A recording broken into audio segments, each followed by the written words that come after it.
Hey friends, so I have been thinking a lot about the kinds of books that really stick with you, that really leave a mark after the last page. And for me, that's usually historical fiction. I'm talking about emotional, character driven, visceral stories that just pull you into a different time, but make you somehow feel something deeply now. So today, I want to share with you five of my historical fiction reads, my favorite ones that I have read this year that I have loved so far.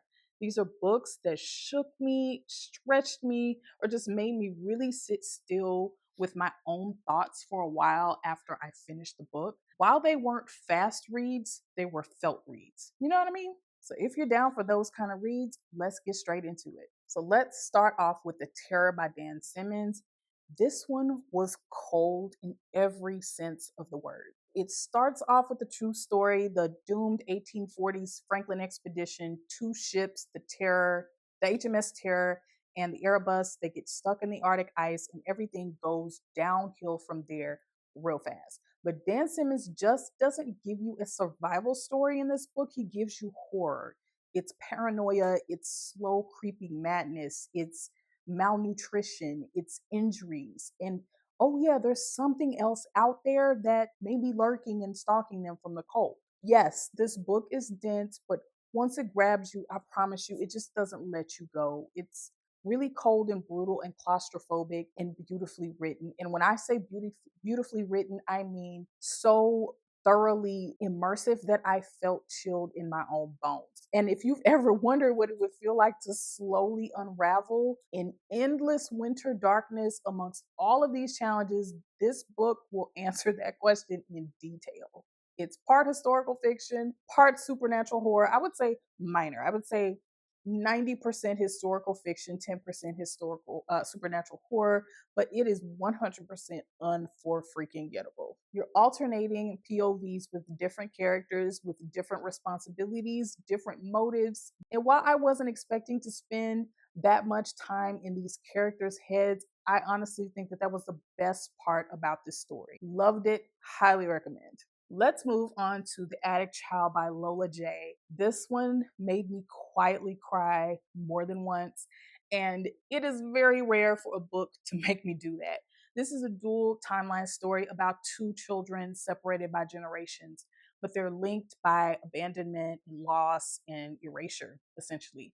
And it's not loud in its grief, it's gentle and devastating. What stuck out the most to me is how Lola Jaye really explored how the powerful rewrite history to suit themselves and what happens to the children or the underprivileged left out of those stories. And there's this undercurrent of pain in every chapter, especially around identity and belonging and generational trauma. Now, friend, I'm not gonna lie to you, this is a heavy read, but it's also tender.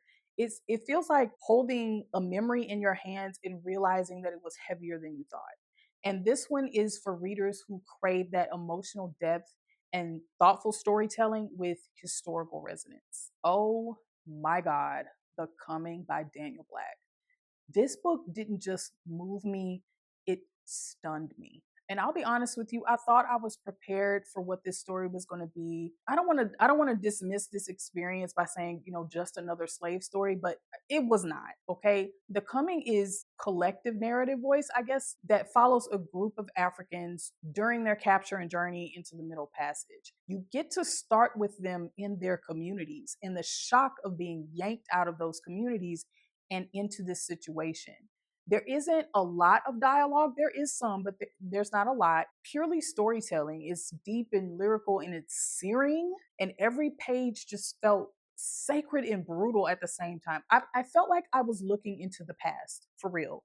And I tried annotating this three lonely little tabs at the beginning of the book, but I gave up very early because every single page, every other paragraph hit hard. And there's something really spiritual about this one for me. It honors the stolen, the broken, and the remembered. And it's not about character arcs or plot twists or how brutal can this be.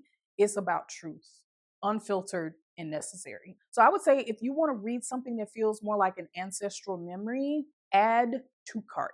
I just finished Hours last week by Phillip B. Williams. And this one, it's weird, but it's bold and kind of brilliant. This is probably one of the hardest books to explain, but I'm going to try.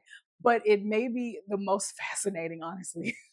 Ours blends historical fiction with magical realism, and it's grounded in Black conjure and spiritual legacy.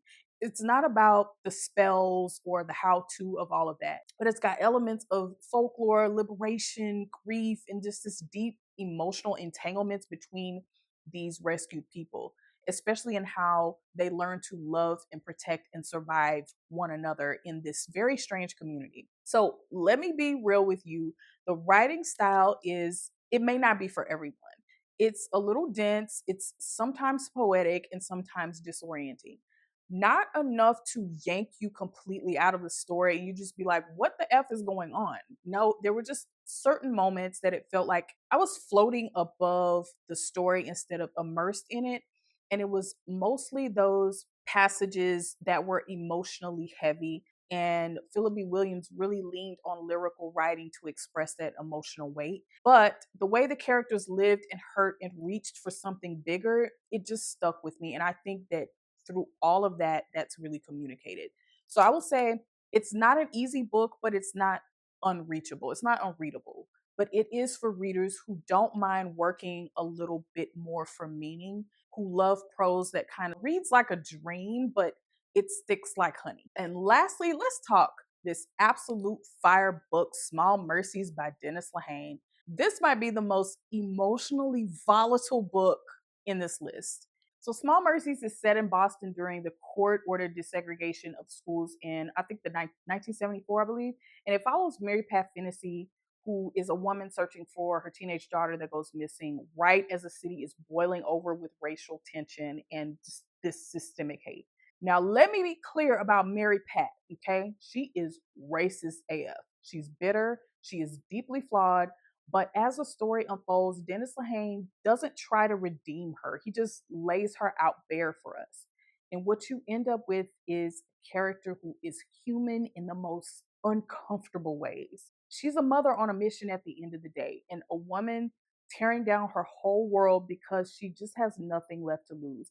And I remember feeling as I was reading this how fast and sharp it was in its social commentary, but it's wrapped in a revenge thriller. And it just made me sit still afterward, just kind of like I am rooting for a character who wouldn't piss on me if I was on fire. And this isn't a book that you read for comfort. You read it for the fire that it lights in your chest. You read it for the challenge of walking with a character who would not bode well in today's time.